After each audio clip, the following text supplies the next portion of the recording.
Hi everyone, I'm Katie the Crafty Blog Stalker, and in today's episode I am going to show you how to paint on glass and make your own custom personalized drinking glasses and cups. For this glass, we are going to be painting like a circle around the bottom of it, almost like it looks like it was tipped on its side. So to get that look, we are going to start with the circle. Isn't that crazy? We're going to paint a circle with the circle. It's genius! So this circle is like a 7-inch circle. I cut it out using my Cricut because I can't cut very good circles. And this is what we're going to use to create our template or stencil, you could say, for our glass. So what I'm gonna do is start with this down right where I want my circle to start.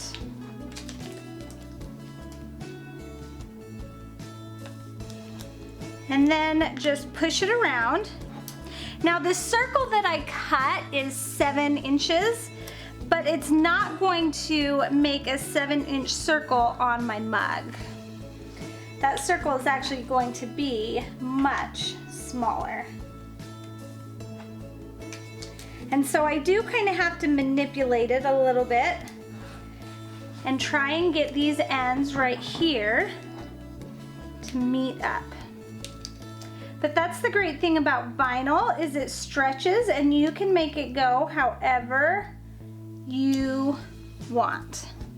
Okay, so there I've got my circle on there. And actually I'm looking at that, and that isn't exactly how I want it. I need my scissors. So, since this is glass and vinyl, I'm just gonna start over. How about that? Because I want my circle on my cup to be a little bit bigger. I'm gonna start again.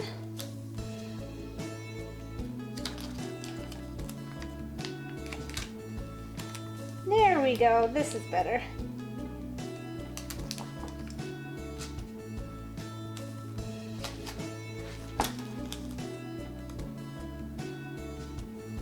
And just make sure that they meet up.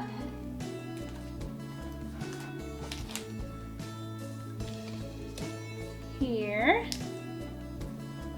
I'm gonna cut off the extra part of my stencil there that I don't need.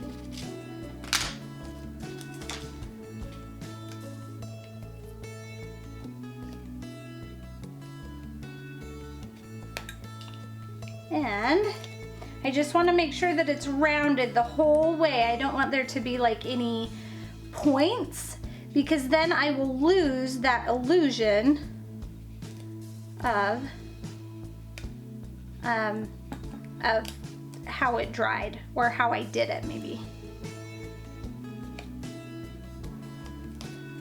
One corner right there is giving me a little bit of issue, but that's okay. Let me just peel it back up. There we go. Okay. So then I'm just going to push that down because I don't want any paint to get underneath my stencil. So I want to make sure that that is good and tight against my glass. We are going to paint with our Frost Gloss Enamel. Reading it, I still mess it up. I want to say glass enamel. I think that's my problem. But I say gloss enamel and I want to say gloss enamel. And it's not gloss enamel. It's gloss enamel. It's hard. It's hard to say words. So now I'm just going to paint that on. And you'll notice with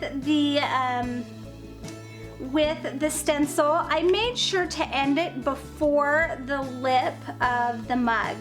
A good thing to think about, or a good rule of thumb rather, when using glass paint, is to make sure the paint won't touch anywhere where the food will touch. So you always want to paint like on the outside of a glass, or if you're doing glass plates, you would paint underneath the plate so that the paint would show through the top, but you'd actually be painting the bottom. I hope that makes sense.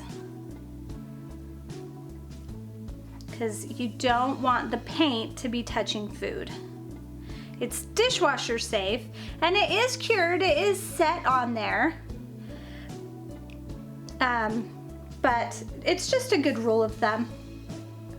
Just so you don't have any issues. Now, of course, since it has to dry for 4 days before I can bake it, you won't get to see it, how it looks after it's baked, and I've added another coat or two. So definitely make sure that you come to my blog. I'll post it all on my blog. And you'll be able to